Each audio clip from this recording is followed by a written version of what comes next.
অবশেষে ইরানে যুক্তরাষ্ট্রের হামলার অনুমোদন দিলেন প্রেসিডেন্ট ডোনাল্ড ট্রাম্প। সম্ভাব্য যুদ্ধের আদেশ বাস্তবায়নে প্রস্তুত মার্কিন সামরিক বাহিনী। মধ্যপ্রাচ্যে সামরিক শক্তি বাড়িয়েছে তারা। ইসরায়েলের সঙ্গে সংঘাতে ইরানের পক্ষে চীন ও রাশিয়া নৈতিক সমর্থন দিলেও তেহরান এখনও মস্কোর কোনো সহযোগিতা চায়নি বলে জানিয়েছেন প্রেসিডেন্ট ভ্লাদিমির পুতিন। এই যুদ্ধে ইরানের পক্ষ নিয়ে বিবৃতি দিয়েছে উত্তর কোরিয়া ও পাকিস্তান, তবে ইহুদিদের পক্ষে দাঁড়িয়েছে ভারত। তুমুল এই উত্তেজনাকর পরিস্থিতিতে নিরাপত্তা পরিষদের জরুরি বৈঠক ডেকেছে জাতিসংঘ। বিস্তারিত শরীফুল ইসলামের প্রতিবেদনে।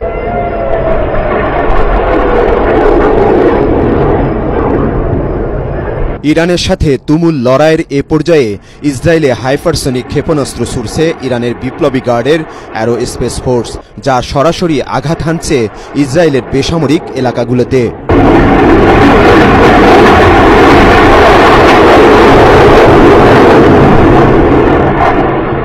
ইরানের দাবি, ফাত্তা নামের হাইপারসনিক ক্ষেপণাস্ত্রগুলো ইসরায়েলের আকাশ প্রতিরক্ষা ব্যবস্থা ভেদ করে সফলভাবে আক্রমণ চালাচ্ছে।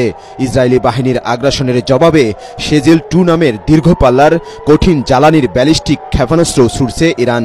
দুদেশের এই সংঘাত মারাত্মক বিপর্যয় ফেলে দিয়েছে বিশ্বকে। ইরানের সর্বোচ্চ ধর্মীয় নেতা আয়াতুল্লাহ আলী খামেনি কোনো শর্তে আমেরিকার কাছে আত্মসমর্পণ না করার ঘোষণার পর তেলে বেগুনে জ্বলে উঠেছেন মার্কিন প্রেসিডেন্ট ডোনাল্ড ট্রাম্প। খামেনির বক্তব্যের পর শীর্ষ উপদেষ্টাদের সঙ্গে নিয়ে বৈঠক ডেকে ইরানে আমেরিকার সামরিক অভিযানের অনুমোদন দিয়েছেন তিনি। ইরান যদি আত্মসমর্পণ না করে তাহলে খামেনির জন্য শুভকামনা। আমি ইরানে হামলা করতে পারি। ইরানকে নিঃশর্ত আত্মসমর্পণের দাবি জানাচ্ছি। আগামী সপ্তাহটা খুব গুরুত্বপূর্ণ হতে যাচ্ছে। ট্রাম্পের আদেশ বাস্তবায়নে আক্রমণের প্রস্তুতিও নিয়েছে মার্কিন সামরিক বাহিনী। মধ্যপ্রাচ্যে সামরিক শক্তি বাড়িয়েছে তারা।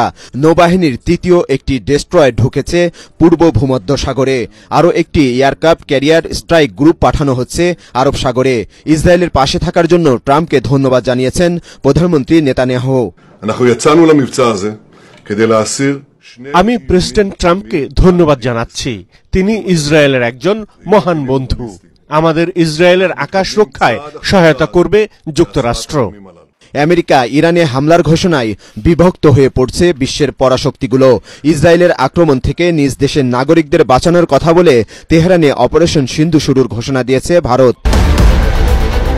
অন্যদিকে ইরানের পক্ষ নিয়ে সরাসরি বিবৃতি দিয়েছে আরও 2 পরাশক্তি, উত্তর কোরিয়া ও পাকিস্তান। ইরানের উপর ইসরায়েলের হামলাকে মানবতার বিরুদ্ধে অপরাধ বলে উল্লেখ করেছে দেশ দুটি। ইরানে আমেরিকার আগ্রাসন পরিকল্পনার বিরুদ্ধে তীব্র প্রতিক্রিয়া দেখিয়েছে চীন। যুক্তরাষ্ট্র ছাড়া বিশ্ব আরও নিরাপদ বলে টুইট করেছেন প্রেসিডেন্ট শি জিনপিং। ইরানের পক্ষে নৈতিক সমর্থন আছে চীন ও রাশিয়ার, তবে ইরান এখনও মস্কোর কোনো সহায়তা চায়নি বলে জানিয়েছেন প্রেসিডেন্ট পুতিন।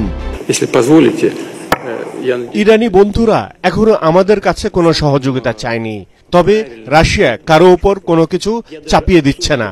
আমরা শুধু এই পরিস্থিতি থেকে বেরিয়ে আসার সম্ভাব্য উপায় নিয়ে কথা বলছি।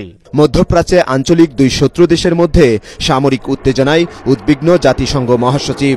চলমান পরিস্থিতিতে কোনো দেশকে কারো পক্ষ না নিয়ে বরং আগ্রাসন বন্ধের আহ্বান জানিয়েছেন তিনি। ইসরায়েল ইরানের মধ্যে তুমুল লড়াইয়ে মহাসচিব গুতিরেজ গভীরভাবে উদ্বিগ্ন। দুদেশকেই অবিলম্বে সামরিক আগ্রাসন থেকে বিরত থাকার আহ্বান জানাচ্ছে।